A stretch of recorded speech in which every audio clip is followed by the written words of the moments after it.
अब तक हमने देखा प्रिंस यॉन अब राजा बन चुका है और सभी लोग बड़े हो चुके हैं। यॉन वो भी बड़ी हो चुकी है और नॉक क्यों कहीं जा रही है और योन वो को कहती है कि वो कहीं ना जाए, किसी से कुछ ना बोले। उसी समय वहाँ यांग म्यूंग आ जाता है और पूछता है कि आज यहाँ इतनी भीड़ क्यों है। उसे पता चलता है कि राजा वहाँ आ रहा है, इसलिए अब योन वो और श्योल एक दिन आजाद हैं, इसलिए वो थोड़ा मजा करने की सोचते हैं। लेकिन उन्हें पता चलता है कि वहाँ राजा आ रहा है। योन वो कुछ करने का सोचती है लेकिन श्योल उसे मना कर देती है और वहाँ से ले जाती है। योन अपनी पालकी में वहाँ आता है और कहता है कि पर्दा हटाकर वो सबको देखना चाहता है। सैनिक सभी लोगों को राजा के पास नहीं जाने दे रहे हैं और गरीब लोगों को रोक रहे हैं, जिसे देखकर योन वो एक सैनिक से लड़ने लगती है। इसलिए इसके पहले कि कुछ और होता, यांग म्यूंग दूसरी जगह कुछ करने लगता है जिससे सारे सैनिक वहाँ चले जाते हैं। उसके बाद योन वो सभी लोगों के साथ राजा को देखने के लिए जाती है। सारे लोग राजा के सामने झुके होते हैं। यांग म्यूंग बस अपना सर उठाकर हवाओं की तरफ देखता है। इसी समय एक तितली योन वो के पास आ जाती है और वो उसे देखने के लिए अपना सर उठाती है और राजा को देख लेती है। उसे राजा को देखकर कुछ पुरानी बातें याद आने लगती हैं और श्योल के बार बार कहने पर वो अपना सर नहीं नीचे करती। इस पर श्योल उसे लेकर भागने लगती है और कुछ सैनिक उनका पीछे लग जाते हैं। ये सब यांग म्यूंग देख लेता है और उनके पीछे भागता है। योन को लगता है कि कुछ हो रहा है और जैसे ही वो वहाँ देखता है सभी लोग जा चुके होते हैं। योन वो को भागते हुए कुछ और यादें आती हैं, लेकिन उसे लगता है कि ये किसी और की यादें हैं। यांग म्यूंग को लड़की नहीं मिलती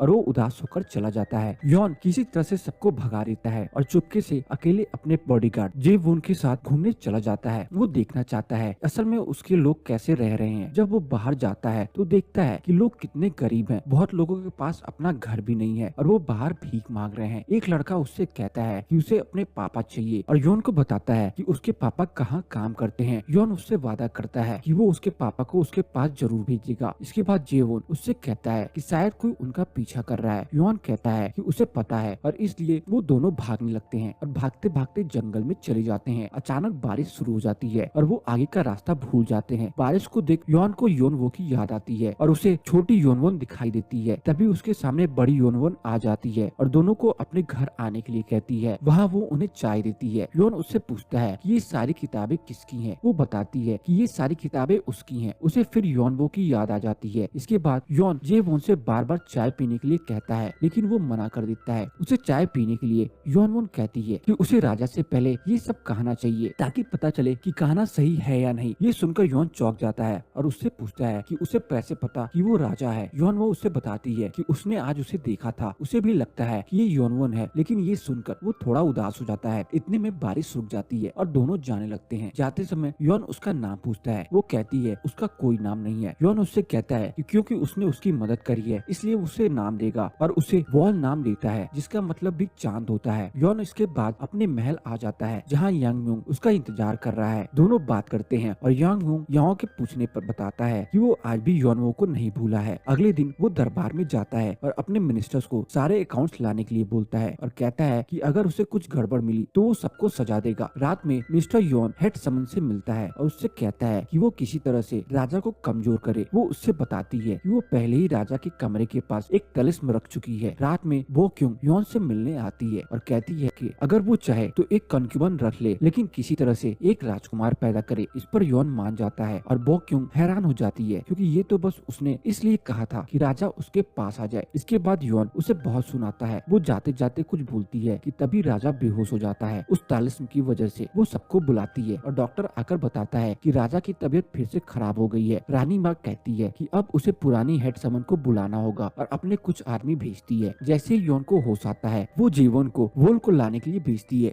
लेकिन उसका घर खाली होता है। दूसरी तरफ मी हवा परेशान होती है कि अभी तक वो और योम एक साथ नहीं रहे हैं, जिस पर योम की माँ उससे कहती है कि अब राजकुमारी को बच्ची नहीं समझना चाहिए और उसका ध्यान रखना चाहिए। रानी माँ के आदमी नोक क्योंग के पास आते हैं और महल चलने के लिए बोलते हैं, लेकिन वो मना कर देती है और उन्हें वहाँ से भेज देती है। तभी वो योन वो को देख लेते हैं और उसे नोक क्योंग की बेटी समझकर उसे किडनैप करके ले जाते हैं। योन वो को फिर से अपनी पुरानी यादें याद आने लगती हैं और जैसे ही आंखें खुलती है तो एक कमरे में बंद पाती है। मिन हवा और योम साथ में होते हैं और उन्हें सोल दिखती है। नॉक क्योंग को एक नोट मिलता है जिसमें लिखा होता है कि अगर उसे अपनी बेटी चाहिए तो उसे महल आने होगा। जैसे ही कमरा खुलता है सबको लगता है कि योन वो मर चुकी है, लेकिन वो तभी भाग जाती है। इस समय यांग म्यूंग भी भाग रहा होता है उन लोगों से जो उसे राजा के खिलाफ खड़े होने के लिए कहते हैं। दोनों भागते भागते मिलते हैं और योन वो उसे बचाने के लिए कहती है। यांग म्यूंग को एक पल के लिए लगता है कि वो योन वो है, लेकिन वो दूर हट जाती है और यांग म्यूंग उसे भागने के लिए कहता है और उन दोनों से लड़ने लग जाता है। लेकिन ज्यादा लोग होते हैं और उसके सर पर मार देते हैं और योन वो को पकड़ कर ले जाते हैं। वो आदमी रानी माँ को बताता है कि नॉक क्योंग ने आने से मना कर दिया है, इसलिए वो उसकी बेटी को ले आए हैं और उसे वो